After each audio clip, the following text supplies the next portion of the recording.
Avant toute chose, je voudrais dire d'abord que je ne vais pas, et je le dis plus par prudence encore que par réalité intellectuelle, vous tenir un discours savant. D'abord parce que je ne suis pas un savant, ce qui est déjà une bonne raison. Et puis la deuxième raison, c'est que je n'ai pas eu le temps, pour mille raisons, de me préparer à faire mine d'être savant. Donc ce sera un discours non savant. La deuxième chose que je voulais vous dire, c'est que peut-être vous vous dites, c'est pas grave, on n'est pas là pour avoir un discours savant, mais peut-être au moins un discours stimulant sur le plan politique. Et là, je vous dis aussi tout de suite, ne nous emballons pas quand même, puisque je suis magistrat, juge d'instruction en plus, donc j'aime autant vous dire que je ne suis peut-être pas le mieux placé pour penser l'émancipation en général. Enfin bref, c'est une manière de vous dire d'emblée que, bien que étant membre d'un syndicat qui passe pour la matrice de terrifiants juges rouges, etc., je suis quand même un militant bourgeois. Donc, alors je suis certainement pas le seul dans cette salle, mais enfin, c'est quand même bien de le rappeler. Enfin, en tout cas, j'éprouve le besoin de le dire avant de démarrer. Alors, dans le petit argument que j'ai transmis aux organisateurs du colloque, j'ai voulu partir de ce que j'appelais une brigade tenace qui voudrait que le droit, qui pourtant est un précipité politique, qui est même, je dirais, le produit le plus évident, le plus manifeste de la politique institutionnalisée, puisqu'il est fabriqué au premier chef par l'État et à l'intérieur de l'État au premier titre par le Parlement. Bon, cette vulgate qui voudrait que ce droit eh bien, ne puisse et ne doive simultanément être envisagé qu'en tant qu'outil neutre. Il me semble que c'est une idéologie très puissante, c'est-à-dire qu'on regarde le droit comme une machinerie qui serait complètement déconnectée, autonomisée des fins au service desquelles il est placé ou vers lesquelles il tend. Et donc, cela aboutit, me semble-t-il, dans le débat public, à une dichotomie entre des querelles d'experts, en gros, sur le droit, des discussions techniques, où tout se réglerait techniquement, et à côté de cela, pas grand-chose, si ce n'est parfois des prises de position très, très subjectives, ou des polémiques autour de telle affaire. Bien sûr, je schématise énormément, puisque tout un tas de gens réfléchissent au droit, et y compris des gens qui ne sont pas des juristes. Enfin, je trouve que globalement, je voulais partir de là parce qu'il me semble que c'est quelque chose de très puissant. Bon. Alors, là, je vais m'aider un peu d'un savant. Bon, tant pis si vous ne l'aimez pas, je vous le dis tout de suite, parce que je vais en parler un petit peu. Je vais partir d'un article de Bourdieu, qu'on n'enseigne pas dans les facultés de droit et qu'on n'enseigne pas à l'École nationale de la magistrature, et que j'ai donc découvert très tard tout seul, qui est un article un peu connu pour les sociologues, qui s'appelle « La force du droit, élément pour une sociologie du champ juridique ».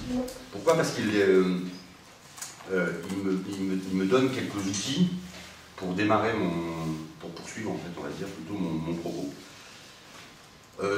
Dans cet article qui est très, très dense, hein, qu'on trouve gratuitement sur Internet, donc « La force du droit », Bourdieu décrit les effets de neutralisation et d'universalisation qui sont inscrits dans le fonctionnement même du champ juridique.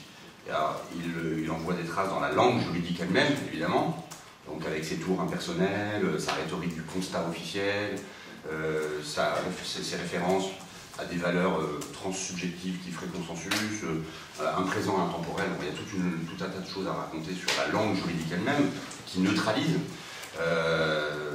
mais aussi sur la situation judiciaire qui fonctionne comme lieu neutre, enfin, en tout cas qui entend fonctionner comme lieu neutre, et là aussi qui opère une neutralisation des enjeux, avec des médiateurs que sont les avocats, les professionnels du droit, et toute une mise en scène, bien entendu, qui vise à neutraliser la situation.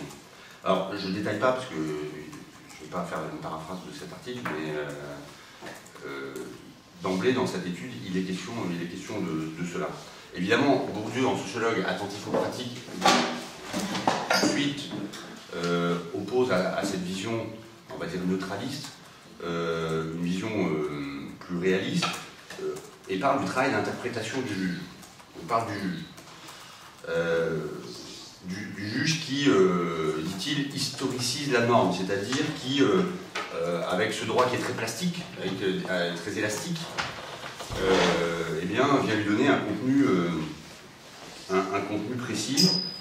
Et même, alors, il y a une phrase que je trouve très belle, moi, peut-être, dit-il, il n'est pas rare que le droit, instrument docile, adaptable, souple, polymorphe, soit en fait mis à contribution pour rationaliser ex post, donc a posteriori, des décisions auxquelles il n'a aucune part. Bon, là je pense qu'il y a quelque chose de très important qui est là, qui finalement vient parler du rôle proprement politique des juges. Enfin, alors Bourdieu se situe plutôt sur un terrain scientifique, donc on va dire. Lui, ce qui l'intéresse, c'est de montrer qu'il y a des effets de croyance, que les professionnels du droit croient eux-mêmes à leur neutralité, croient à la neutralité du droit, et que cette croyance est partagée chez les profanes, puisque tout un tas de non-juristes, enfin la plupart des non-juristes, eux aussi ont cette idée que le droit est une matière autonome. Donc cette idéologie formaliste, on va dire, est très répandue, et elle empêche plutôt, quand on analyse un peu en détail du Bourdieu, on se rend compte de l'efficacité symbolique qu'a le droit. Bon, pour l'instant c'est très abstrait, je vais être de plus en plus concret. Hein. J'ai juste besoin de partir un peu de ça. Et alors, sur cette efficacité symbolique du droit, il nous dit la chose suivante, qui me paraît importante. Forme par excellence du discours légitime, le droit ne peut exercer son efficacité spécifique que dans la mesure où reste méconnue la part plus ou moins grande d'arbitraire qui est au principe de son fonctionnement. La croyance, donc, qui est tacitement accordée à l'ordre juridique, doit être sans cesse reproduite, et c'est une des fonctions du travail proprement juridique de codification des représentations et des pratiques éthiques, de contribuer à fonder l'adhésion des profanes au fondement même de l'idéologie professionnelle du corps des juristes. C'est la croyance dans l'autonomie et dans la neutralité du droit et des juristes. Bon. Alors c'est précisément de ça dont je voudrais parler, et à partir de maintenant, j'arrête de faire du commentaire de texte. C'est-à-dire que cette part d'arbitraire méconnue des juristes et des non-juristes, de ce mythe de la neutralité des magistrats, et pourtant au fond, si j'ose dire, tout le monde sait très bien que le droit n'est pas une pure mécanique, qu'il a partie liée avec la morale, c'est-à-dire avec le politique. Tout le monde le sait, au fond, quand on en discute 2 minutes, on en convient assez facilement, mais tout le monde fait comme si. Et quand je dis tout le monde, je schématise, puisqu'évidemment, il y a d'autres analyses qui ont cours, et même en dehors de celle dont je viens de parler. Mais justement, il me semble que trop souvent, quand on fuit cette idéologie formaliste, neutraliste, on tombe dans une autre idéologie, notamment quand on est de gauche, qui est ce que Bourdieu appelle l'instrumentalisme, mais c'est-à-dire finalement de dire le droit, c'est vrai, n'est pas neutre, mais n'est que le reflet finalement des rapports de force, des rapports de domination. Et c'est un outil au service des dominants. Très bien. Très bien, sauf qu'une fois qu'on a dit ça, à mon sens, on n'a pas dit grand-chose, et je dirais même, ces deux idéologies, formalistes et instrumentalistes, à mon sens, sont les deux faces d'une même pièce, c'est-à-dire qu'elles ont tendance à dépolitiser le droit, toutes les deux, et la justice et le fonctionnement judiciaire, l'une par défaut, parce que l'une vient nous dire le droit n'a rien à voir avec la politique, c'est une science, et l'autre par excès, puisque finalement on doit nous dire le droit n'est que le reflet des rapports capitalistes, on va dire, et est au service des dominants, mais on ne s'intéresse plus, du coup, une fois qu'on a dit ça, on ne s'intéresse pas beaucoup à la manière dont ils fonctionnent, à ceux qui le font fonctionner, et aux prises qu'on peut avoir ou pas sur lui. C'est à prendre ou à laisser au fond, quoi. À laisser dans la deuxième hypothèse, à prendre quand évidemment on adhère pleinement à l'idée que le droit est une science autonome. Bon.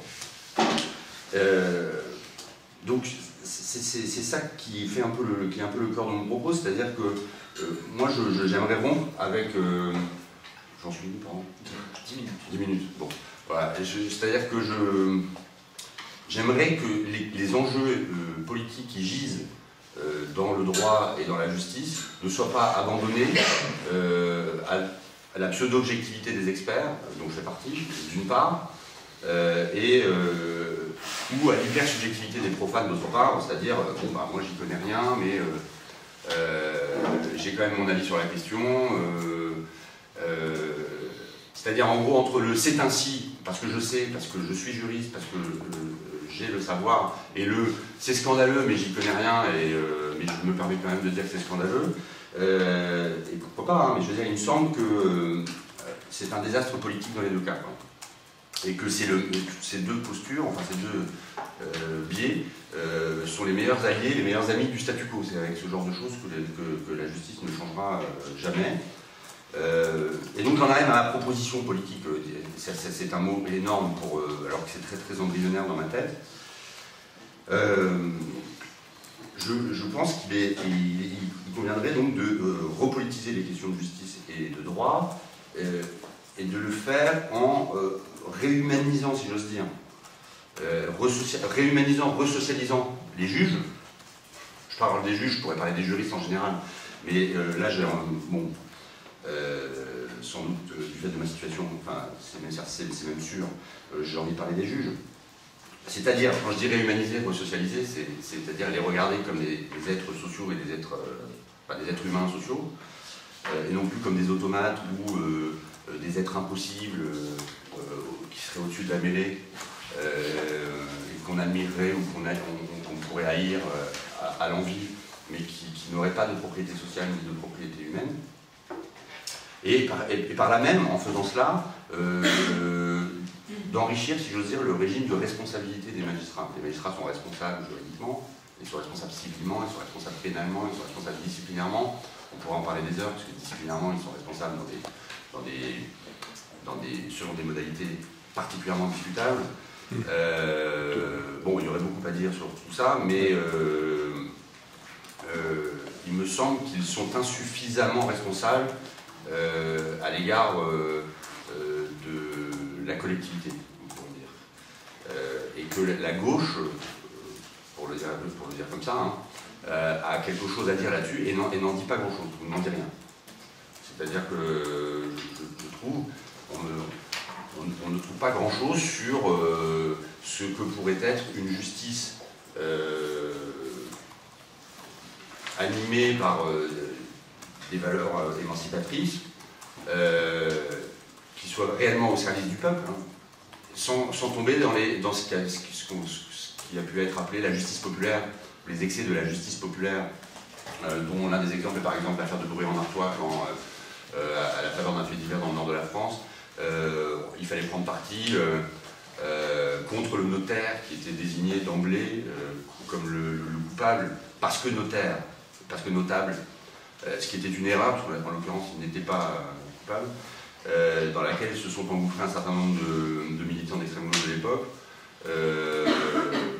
Bon, donc comment essayer de penser une justice, alors je ne sais plus comment l'appeler, hein, ça prouve que j'ai pas eu le temps de bien préparer, mais qui soit en tout cas au service du peuple sans être cette justice populaire-là. Alors, ça c'est le but. Ça évite aussi de renvoyer au calendrier grec ou au lendemain d'une révolution qui aurait fait totalement l'impasse sur ces sujets. Quand je dis faire totalement l'impasse sur ces sujets, il faut quand même regarder un petit peu, par exemple, dans le champ de la politique institutionnalisée, quelles sont les propositions. Alors, plus on va vers une gauche institutionnelle, plus il y a de propositions, mais il y en a quand même très peu. Et en revanche, quand on est... et plus on va vers la gauche, moins il y en a. Alors vous allez me dire, c'est tout à fait normal, puisque, a priori, plus on va vers la gauche, moins l'État est quelque chose qu'on a envie de penser, mais qu'on a peut-être plus envie de déconstruire. Certes, mais enfin, il me semble qu'en attendant, ça laisse perdurer, et ça laisse impenser surtout tout un tas de choses. Alors, bien sûr, ici ou là, on va se saisir de certaines questions. Je veux dire, dans le champ social, un certain nombre de gens se sont organisés pour critiquer le fonctionnement judiciaire ou critiquer tel ou tel pan du droit. Alors, et parfois même, c'est quelque chose qui s'est inscrit dans la durée et qui a été très efficace. Le GISTI, auquel appartient par exemple Karine, est une association qui a quand même intégré le droit dans la palette, on va dire, des moyens d'action et qui a été à l'origine d'un certain nombre de choses importantes. L'Observatoire international des prisons, pardon, a un regard là-dessus. Bon, mais ce que je constate, moi, c'est que c'est très émietté. Il n'y a pas de critique sociale des pratiques judiciaires. Ça n'existe quasiment pas, me semble-t-il, en tout cas avec une visée un peu systématique. Souvent, c'est lié à une lutte spécifique et c'est limité par l'objet de cette lutte spécifique. Et on ne pense jamais la transformation de la justice elle-même. Si bien que tout le monde se plaint de la justice, mais personne n'est vraiment là pour essayer de penser sa transformation. Alors, à l'intérieur du monde juridique, il y a eu une tentative, évidemment, là je suis complètement partial, hein, qui est la création du syndicat de la magistrature. Donc, c'est à l'intérieur du monde judiciaire, on va dire, au sein du monde juridique, qui visait à émanciper les juges de cette idéologie neutraliste. Les juges et les procureurs. Bon. Je ne dis pas que ça a fonctionné, mais il y a une dynamique qui existe depuis 1968 donc dans la justice, qui a qui consiste à casser ce mythe de la neutralité, à la fois à l'intérieur de la magistrature et aussi en essayant de s'adresser à l'extérieur de la magistrature, comme je le fais maintenant, mais plus généralement. C'est d'ailleurs quelque chose qu'on ne pardonne pas du tout à ce syndicat. Quelque chose qu'on ne lui a jamais pardonné, c'est cette espèce d'hérésie qui consiste à repolitiser sans cesse les questions juridiques et les questions judiciaires, si bien que son existence est toujours en question et menacée. Mais moi, en tant que militant de ce syndicat, je suis un peu ennuyé, c'est moins qu'on puisse dire, d'avoir à parler au-delà de la position qui est la mienne. Je peux parler comme magistrat, syndicaliste, je peux parler des luttes internes au champ judiciaire, j'ai des choses à dire, je peux vendre un peu la mèche de ce qui s'y passe, mais je ne peux pas parler au nom des justiciables, je ne peux pas parler au nom de ceux qui subissent la machine à laquelle j'appartiens. Pourtant, on tend à le faire parfois, faute d'interlocuteurs. Donc c'est ça qui m'intéresse. Ma proposition, ce serait de dire qu'il faudrait qu'émerge, donc c'est très incantatoire, et il serait bon qu'émerge dans le champ social une organisation, une force, je ne sais pas comment l'appeler, qui viendrait critiquer, porter un regard critique sur la justice. Aujourd'hui, ce terrain est abandonné, et il est même par la gauche, et en revanche, la droite, elle, s'en empare. Vous avez vous avez une organisation qui est née il y a quelques années et dont on entend pas mal parler, qui s'appelle l'Institut pour la Justice. L'Institut pour la Justice, c'est l'occupation de ce terrain par les forces réactionnaires. C'est une association très proche de la droite forte, donc la frange la plus à droite de l'UMP, qui se présente tantôt comme une association de victimes, ce qu'elle n'est pas quand on y regarde de près, ou un groupe d'experts, ce qu'elle n'est pas quand on y regarde de près aussi, et qui vient dire, nous, citoyens, avec tout le bénéfice symbolique lié à l'action citoyenne, nous, citoyens, nous avons des choses à dire sur la justice, cette justice qui est rendue en notre nom, avec des accents, finalement, presque de gauche, quoi. Enfin, dans la réappropriation, finalement, de l'institution judiciaire, mais pour porter un discours extraordinairement réactionnaire, ultra répressif, et donc qui, au fond, vise à perpétuer ce qu'il y a de plus, de